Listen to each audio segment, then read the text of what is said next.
Hearty welcome to you all today, guests of Richel. It is indeed an honor and a pleasure to have all the intellectual capital together here, sharing and supporting a fantastic initiative. I feel extremely humbled being in this presence, especially if I look at the success stories that we will be celebrating today. I read the story of a lady from Belgravia earlier, and it took me way back to when I was a student, a scholar at Athlonite, and it is about in the times. And if I look at the work being done and the celebration we're going to have today, it is just fantastic.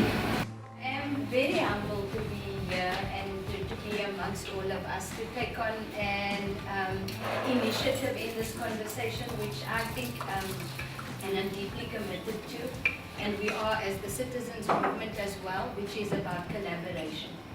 Hi everyone, I'm Domaine Abrams. I've been in the CSI field for quite a number of years, so obviously education has played a big role in what we do as a company, but also having looked at what we get involved with and what the impact of it is always been a big question. So there's that part as to, I'm answering the last question first, so there's that part of why I'm here, also to get insight into the thinking, as to how we could approach things differently. We're also involved in looking at sustainable communities, so how education can play a role in that context.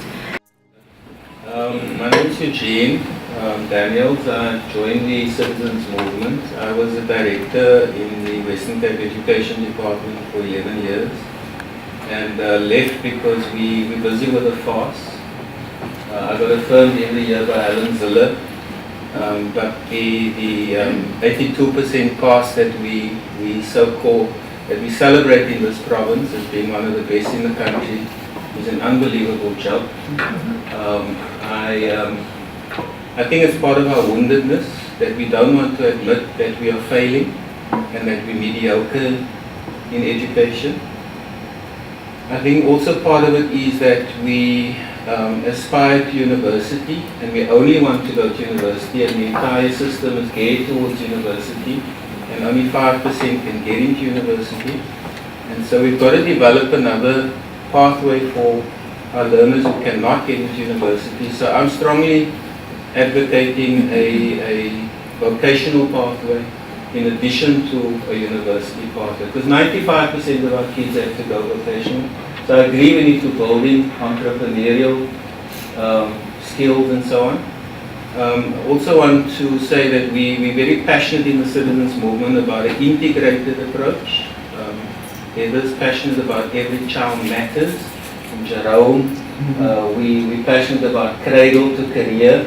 So we've got a pathway, an integrated pathway, and this discussion is very crucial to realizing that pathway. Even here and I were talking about today, she said, why are you graduating? We kind of arrived at the point, why are we graduating 50 people and not 5,000 people? And that for me was a bit of a shock to my system, because I went to be a small company that wanted to do big things. And I really do believe that we can graduate 5,000 people. I think we need to graduate 5,000 people on this particular point, because it's about the pathway to bringing about change at the community level. What would really resonate with me is if we could put a stake in the ground and actually champion what's working at the moment. This group, for me, I think the resonance is in championing what's working, and I think out of that possibly comes more possibility. So one of the things that I thought we could just hold or think about is, what are the mixes in schools where things are working?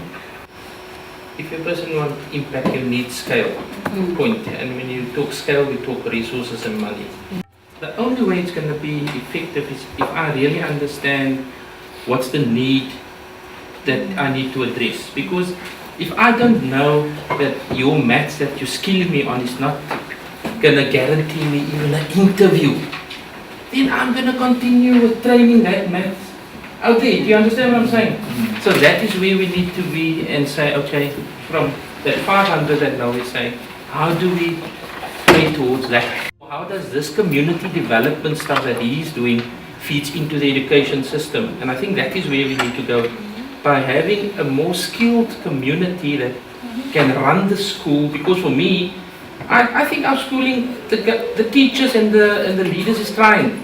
But if you look at the governance, at the governing bodies, that is where the leadership fails. Because as you said, you don't see dad getting up at 6 o'clock to get to work 8 o'clock. You know what I mean? So that is where I feel we need to, just to make it practical and measurable, Gary, that you were talking about. Because then we create a pool that we say, if you need, let me go and fetch. If you need, let's go and fetch from the pool. And I think that will be a collective, like, then we get traction, then the wagon will start moving, in my opinion. Our thinking, so that you understand where we're coming from. If this first part would really be more of a frame, you know, sort of set a frame, set a tone, open it up, be a beginning.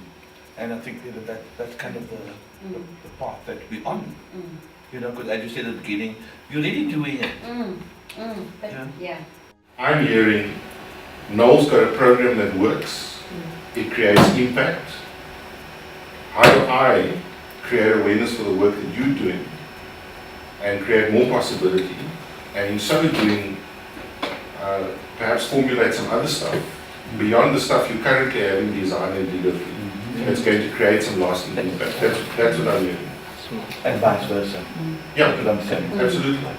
I think also we had the idea of a vision, building a common vision, pooling funds and common measurables behind which we can work together to achieve. But we also had a caution on that, is to say, can we then be part of it in the way that we want to participate without becoming part of another committee. And I think I speak for everyone around here, is that we don't want to be another committee. And perhaps we want to be a collective of igniters and bring our various skills and understanding to the table. We just wanted to pick up what is floating around and what are key issues, and I think it is around collaboration. It is about thinking of a common vision, and I think the common vision is something perhaps that we give input into. And I think it does help if you have a touchstone. The other thing that came out quite interestingly was values. So I think to interrogate our values, I mean, sometimes, you know, Gary, on one of the comments you made about the vision, is like sometimes it's about, we already have common values, we just haven't asked the question. And we will find that we do have a common vision, because often if you dig deep enough, you find there's only like one truth about how this thing should go. And I think what we should commit to is to consider exploring that to its kernel, because I think as you take away everything, there's a kernel there. There always is. You just have to be committed to dig long enough. And I think that's what we must commit to do as a group, because I think the journey has started, and it would be, I think, quite a travesty to dissipate this energy. I think we must have another conversation and see what this group has to produce. So I would encourage that we hold this group in its current form, and we have a longer conversation, and we take it forward off of Dennis's notes. And then the last thing I want to end with is something that Dennis said, was the dream. And I think that is the thing. I mean, if you talk about kernels, the dream is something that talks to the soul, and the soul is not about the ego and how you show up. It's about what is inside everybody. And I think maybe we leave here as we go into the graduation ceremony about what are our dreams, and about what it is that we're going to see in a room full of graduates, some of them not graduating because they couldn't make it against the circumstances that they were presented with, but others that did, and what the dream is for them, and that we carry the energy of igniting what is possible for them. So I'll just close by saying thank you to everybody.